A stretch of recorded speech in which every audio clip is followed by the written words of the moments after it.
السلام عليكم، يا رب تكونوا بخير. النهاردة هنعمل طواجن البامية باللحمة بطريقة مختلفة وسهلة وبسيطة لوقفة الحر اللي احنا فيها دي. لا هنقطع بصل ولا هنسبك. تعال ندخل الفيديو ونشوف طواجن البامية هنعملها ازاي. هبدأ الأول. حطيت صينية على النار وحطيت فيها معلقتين سمنة وحطيت هحمر اللحمة فيها. نشوح اللحمة تشويح الأول. بعد ما سخنت كده السمنة حطيت فيها اللي هي اللحمة وهشوحها شويح ورشة فلفل اسود عليها نديها بس لون.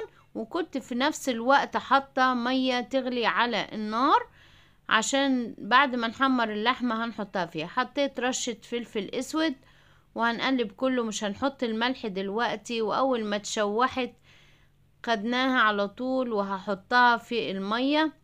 عاملة البوكيه جرنيه طماطم وجزر وكرفس وملح وفلفل وورق لورا وحبهان وهحطها فيها. هحط اللحمة هتدي طعم حلو جدا. وغطيت الحلة بحيث ان هي تستوي 3/4 سوا. ومكان نفس الصينية مش هنغسلها ولا حاجة حطيت معلقة سمنة تاني وزودتها وحطيت 5-6 فصوص توم. طبعا تبع الكمية بتاعت البامية، انا هعمل نص كيلو من البامية اللي انا مفرزاها. حطيتها كده وهشوحها فيها. اول ما شوحتها وبرضه هحط قرن فلفل واحد، او عايزة تحطي اكتر. انا حطيته حار وبارد مع بعض. عايزة تحطي 2 تستحمل برضو النص كيلو تحطي 2. وحطيت رشة ملح وفلفل وكزبرة. الكزبرة مع اللي هي الفلفل بتدي طعم حلو جدا. ومعلقة معجون طماطم كده في نص الصينية وقلبتها مع بعض وشوحتها لغاية ما ريحة اللي كده التومة مع البامية تطلع كده. كنت مجهزة عصير طماطم وحطيت عصير الطماطم الفريش على طول عليها وحطيناها تغلي. وهحط برضو عصرت عليها عصرة ليمونة، كان مفروض احطها وهي البامية بتتشوح بس ما يجراش حاجة. برضو حطيتها وهي على الطماطم هتدي طعم حلو. وطلعت اللحمة طبعا 3/4 سوا وحطيتها فيها ورشيت رشة كزبرة والملح والفلفل.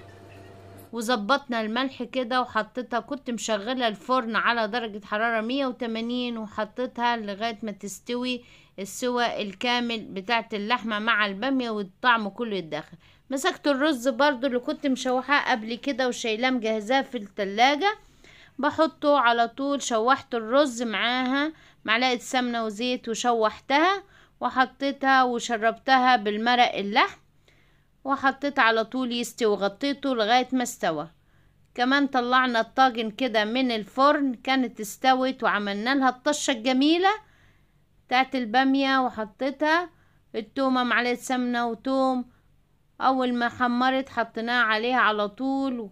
وادي الرز استوى وجهزناه طاجن البامية استوى وشكله جميل. يا رب اكون عطيتك فكرة طواجن البامية السريعة.